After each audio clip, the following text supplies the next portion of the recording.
तो हेलो प्यारे बच्चों, कैसे हैं आप सब। कल के टॉपिक में हमने पढ़ लिया था किसके बारे में, एक्सरे के इंट्रोडक्शन के बारे में, जिसमें हमने पढ़ा था एक्सरे को कौन डिस्कवर किया था। हमने पिछले लेक्चर में एक्सरे के डिस्कवरी के बारे में पढ़ा और एक्सरेज के कंपोनेंट्स के बारे में पढ़ा। एक्सरेज के डिस्कवरी के बारे में पढ़ा कि इसको 1895 में रॉन्जन नाम के साइंटिस्ट ने डिस्कवर किया था कंडक्शन ऑफ एक्सरे पर एक्सपेरिमेंट करते हुए। और उसके बाद हमने पढ़ा कि इससे जो उन्होंने एक्सरेज को डिस्कवर किया था, उन्होंने बोला कि इसके अंदर कुछ प्रॉपर्टीज होती है। इसकी प्रॉपर्टीज कुछ यूं है कि उसका एक इलेक्ट्रोमैग्नेटिक वेव है जो कि तुम्हारी स्ट्रेट लाइन में मूव करती है बहुत ही फास्ट, इतना विद द स्पीड लाइट यानी 3 × 10⁸ मीटर पर सेकंड की स्पीड से मूव करती है, जिसका पेनिट्रेटिंग पावर बहुत ही ज़्यादा होता है, इसका वेवलेंथ बहुत ही कम होता है, फ्रीक्वेंसी बहुत ज़्यादा होता है। और ये किसी भी बॉडी से पास होने पर उसमें क्या करता है, उसमें आयोनाइजेशन एक्साइटेशन शो कर देता है। इसके अलावा किसी बॉडी से बॉडी से पास होता है तो उसमें केमिकल चेंजेस प्रोड्यूस कर देता है। इसके अलावा हमने इसके बारे में पढ़ा था कि एक्सरेज जो है उसमें कोई भी चार्ज, कोई भी मास नहीं होता है, इसलिए जब कोई इलेक्ट्रिक या मैग्नेटिक फील्ड में जाता है उसमें कोई भी रिफ्लेक्शन या डिफ्रेक्शन प्रॉपर्टीज शो नहीं करता है ना। ये वो चार्जलेस और मासलेस क्वांटिटी है एक्सरेज। ठीक है, अब आज हम लोग पढ़ने वाले हैं कि एक्सरेज में ये एक्सरेज जो है ये प्रोड्यूस कैसे होता है। ये प्रोड्यूस होता है एक्सरे ट्यूब में। एक्सरे ट्यूब क्या है? एक ग्लास का ट्यूब है जो कि सिरामिक या पायरेक्स से मिलकर बना होता है। उसके अंदर कैथोड और एनोड, ये दो इलेक्ट्रोड्स होते हैं। कैथोड क्या होता है और एनोड क्या होता है, इसको हम लोग डिटेल में पढ़ेंगे। आज सिर्फ हम लोग पढ़ने वाले हैं कि एक्सरेज प्रोड्यूस कैसे होता है। कैथोड जो होता है वो टंगस्टन से बना हुआ एक हेलिकल शेप स्ट्रक्चर है, जिसको हम लोग जब हीट करते हैं, जब गर्म करते हैं, तो क्या होता है कि उसमें से थर्मियोनिक एमिशन होता है। थर्मियोनिक एमिशन होता है वो चीज़ जब किसी मेटल को गर्म करते हैं और उसमें से वो इलेक्ट्रॉन रिलीज करना शुरू कर देता है, तो उस प्रॉपर्टी को हम लोग थर्मियोनिक एमिशन कहते हैं। तो कैथोड से ऐसे ही थर्मियोनिक एमिशन होकर इलेक्ट्रॉन रिलीज होता है, जिसके अंदर बहुत ही ज़्यादा काइनेटिक एनर्जी होता है और बहुत ज़्यादा स्पीड के साथ वो टारगेट यानी एनोड में टकराता है। और जब वो एनोड से टकराता है तो उसके अंदर वो एनोड जो है वो भी क्या होगा, बहुत सारे एटम से मिलकर बना होगा। बहुत सारे एटम से मिलकर बना होगा तो उस हर एक एटम के अंदर क्या होगा, इलेक्ट्रॉन्स होगा, प्रोटॉन्स होगा, न्यूट्रॉन भी होगा। ठीक है, तो क्या करता है, जब इलेक्ट्रॉन बहुत तेजी से जाता है और वहां पर उस एनोड के एटम में मौजूद इलेक्ट्रॉन से टकराता है, तो 4 तरीके से टकराता है वो।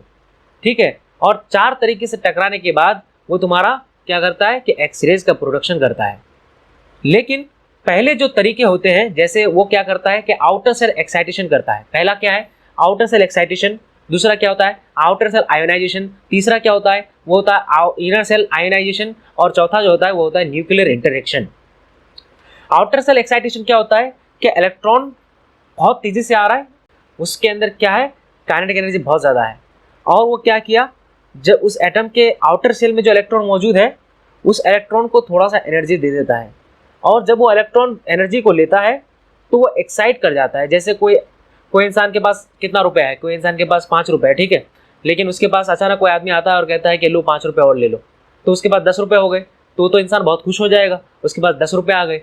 ठीक है, वो एक्साइट हो जाएगा बहुत ज़्यादा कि भाई मेरे पास 5 रुपये थे लेकिन मेरे पास 10 रुपये हो गए हैं। इसी तरह वो इलेक्ट्रॉन क्या है कि उसके पास जो एनर्जी था वो तो रिवॉल्व कर ही रहा था, लेकिन वो दूसरा इलेक्ट्रॉन आकर उसको एक छोटा सा एनर्जी दे दिया। जब वो छोटा सा एनर्जी लेता है तो एक्साइट करने लगता है।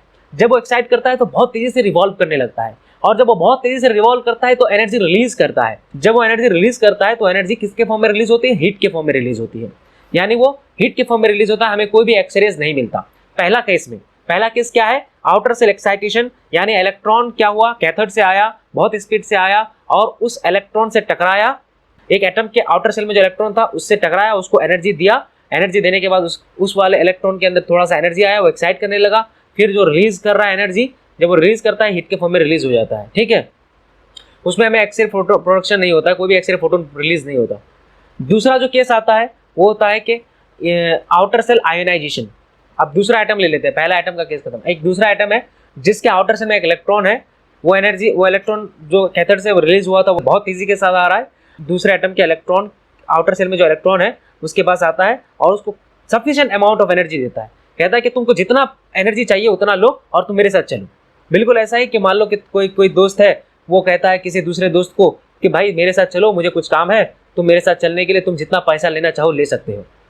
वो कहेगा कि मुझे 100 रुपये चाहिए, मैं तुम्हारे साथ जाऊँगा, तो कहता है ठीक है तुम 100 रुपये ले लो लेकिन तुम मेरे साथ चलो। तो इसी तरह क्या करता है कि वो 100 रुपये उसको दे देता है और उसको साथ लेके जाता है। ठीक है।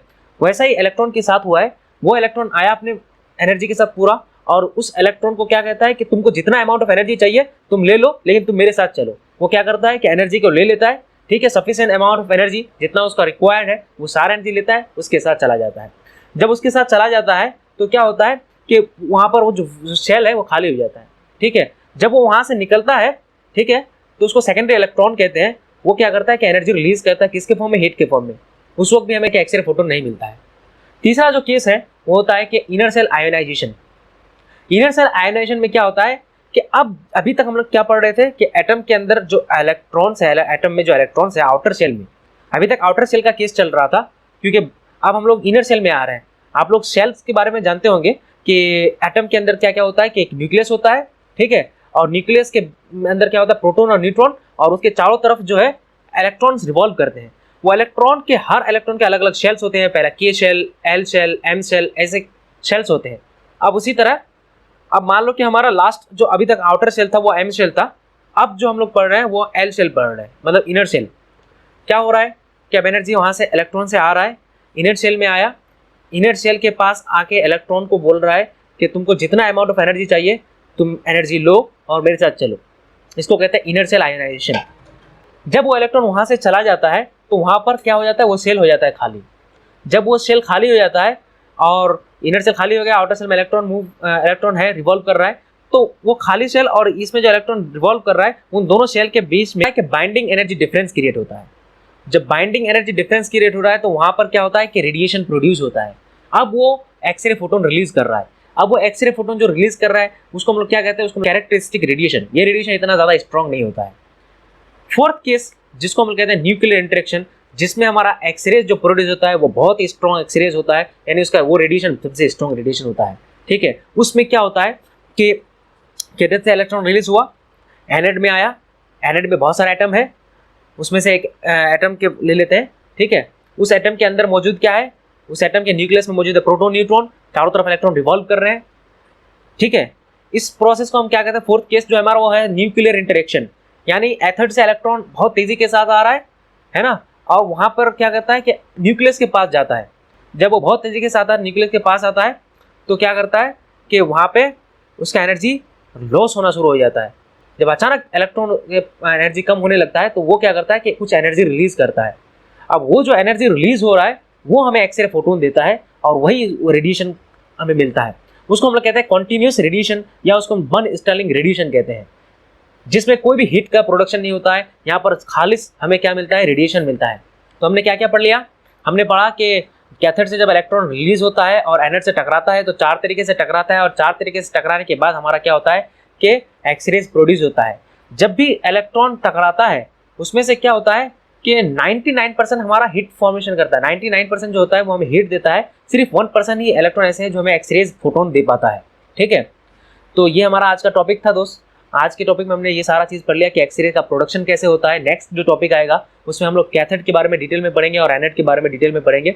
उसके बाद हम लोग एक्सरे ट्यूब के बारे में भी डिस्कस करेंगे पूरे डिटेल के साथ, ठीक है। अगर वीडियो अच्छी लगी हो तो वीडियो को लाइक और शेयर ज़रूर करिए, और अगर वीडियो में पढ़ाने में किसी किस्म की कमी हो गई हो तो मुझे कमेंट में ज़रूर बताइए कि क्या इसमें इम्प्रूव करना चाहिए और क्या क्या मेरे अंदर कमियाँ हैं, ठीक है। मिलते हैं नेक्स्ट वीडियो में।